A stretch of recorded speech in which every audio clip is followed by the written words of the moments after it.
Assalamualaikum warahmatullahi wabarakatuh. Sebelumnya perkenalkan dulu nama saya Nanda Rizky Abidin dengan NIM 190551214035. Saya berasal dari Prodi Sistem Informasi 2019A. Jadi pada video kali ini saya akan menjelaskan tentang penerapan teknologi keamanan, khususnya pada aplikasi Instagram. Kita langsung saja masuk ke dalam materinya.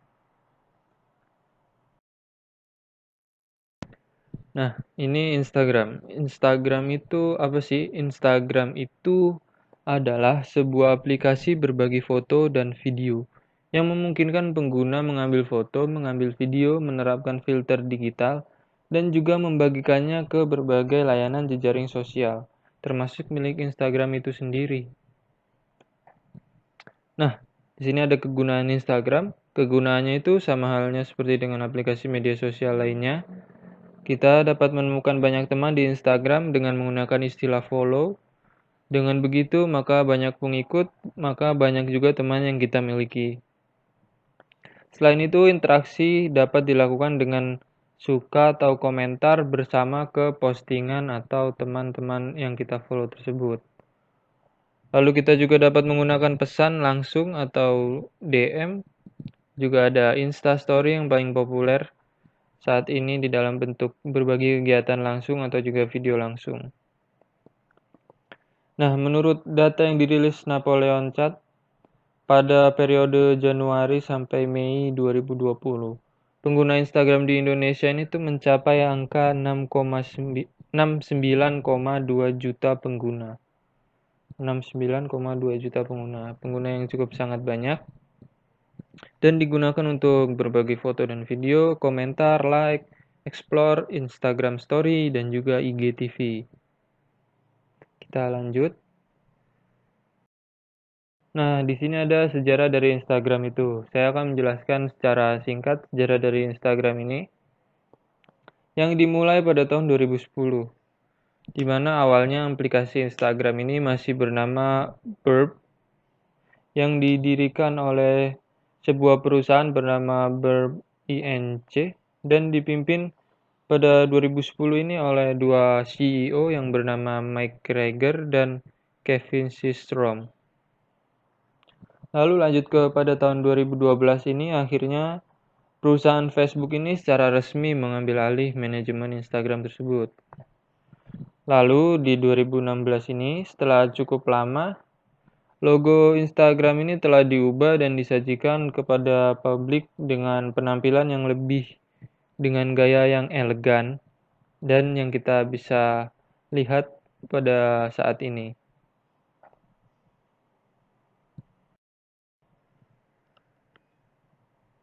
Nah, di sini kita masuk ke dalam materi keamanan jaringannya. Nah, serangan terhadap keamanan sistem informasi atau security attack ini sering sekali terjadi. Kejahatan komputer atau cybercrime ini pada dunia maya seringkali dilakukan oleh sekelompok orang yang ingin menembus suatu keamanan sebuah sistem. Nah, aktivitas ini itu bertujuan untuk mencari, mendapatkan, mengubah, dan bahkan menghapus informasi yang ada pada sistem tersebut, yang memang benar-benar dibutuhkan oleh penggunanya. Nah, ada beberapa kemungkinan tipe dari serangan yang dilakukan oleh penyerang tersebut. Yang pertama ini ada interception, yaitu pihak yang tidak mempunyai wewenang telah berhasil mendapatkan hak akses informasi. Lalu yang kedua ada interruption, yaitu penyerang telah mendapat dan menguasai sistem tetapi tidak keseluruhan. Admin asli masih bisa login. Lalu ada fabrication, di mana yaitu penyerang telah menyisipkan objek palsu ke dalam sistem target. Lalu ada modification, yaitu penyerang telah merusak sistem yang ada dan telah mengubahnya secara keseluruhan.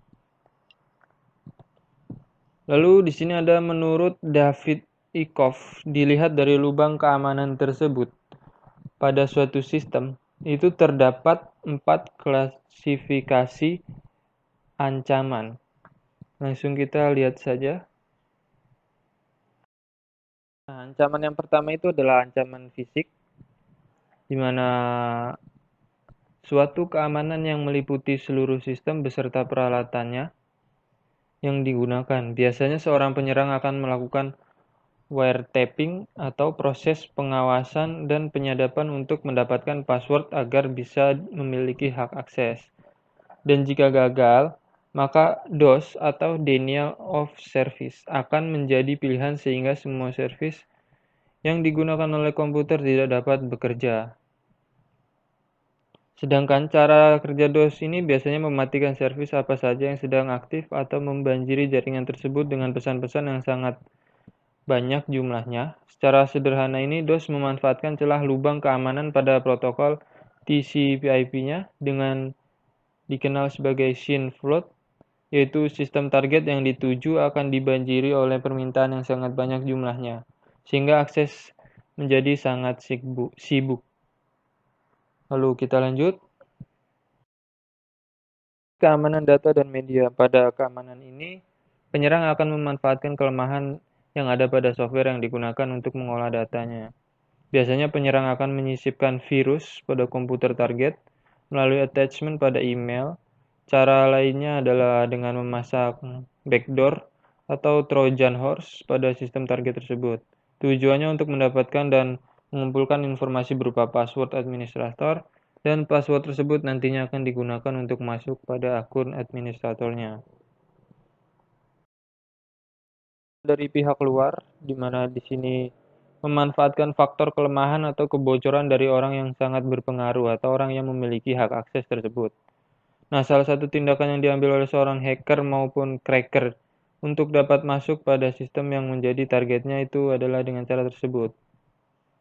Lalu hal ini juga bisa disebut dengan social engineering, yang merupakan tingkat tertinggi dalam dunia hacking maupun cracking. Biasanya orang yang melakukan social engineering akan menyamar sebagai orang yang memakai sistem dan lupa password, sehingga akan meminta kepada orang yang memiliki hak akses pada sistem untuk mengubah atau mengganti password yang akan digunakan untuk memasuki sistem tersebut.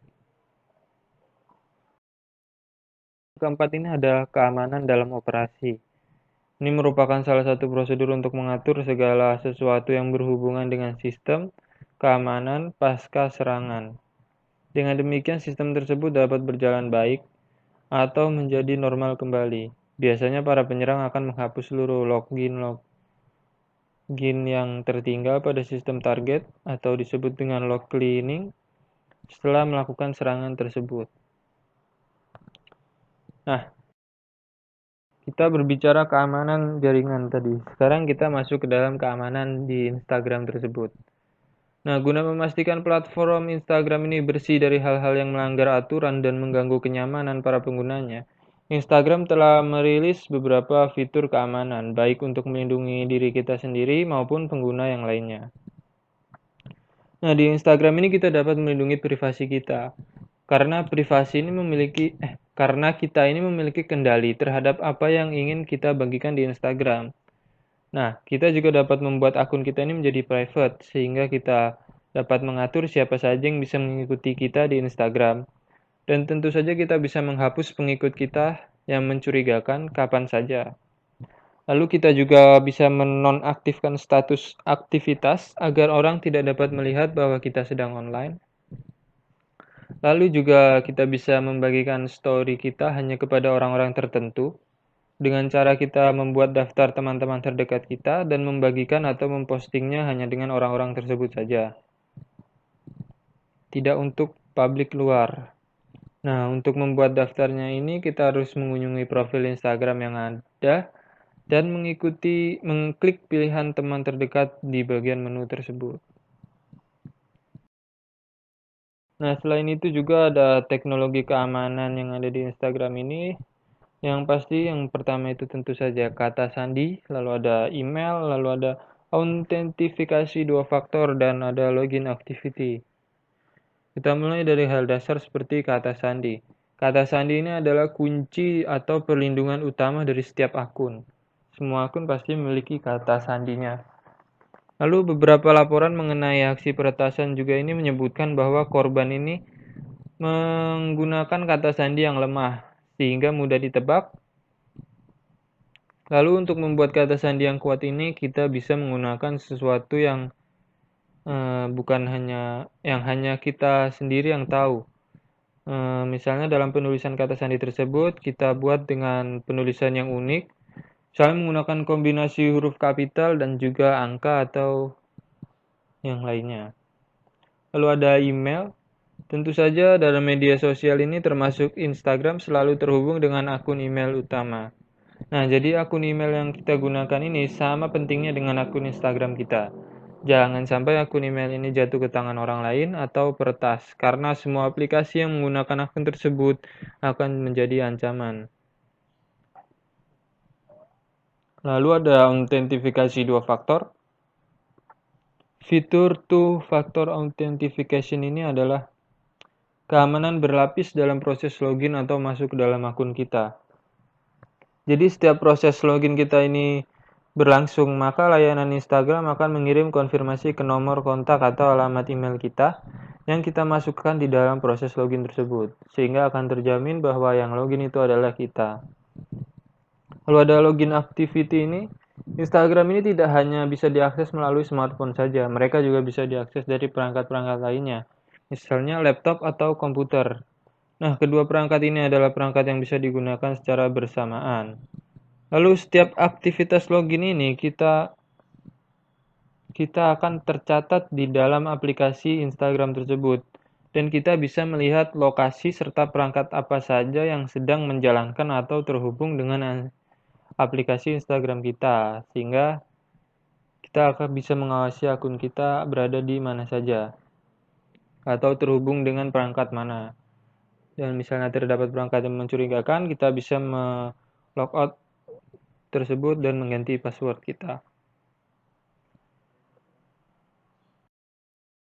Cukup sekian tadi untuk pembahasan penerapan teknologi keamanan pada aplikasi Instagram.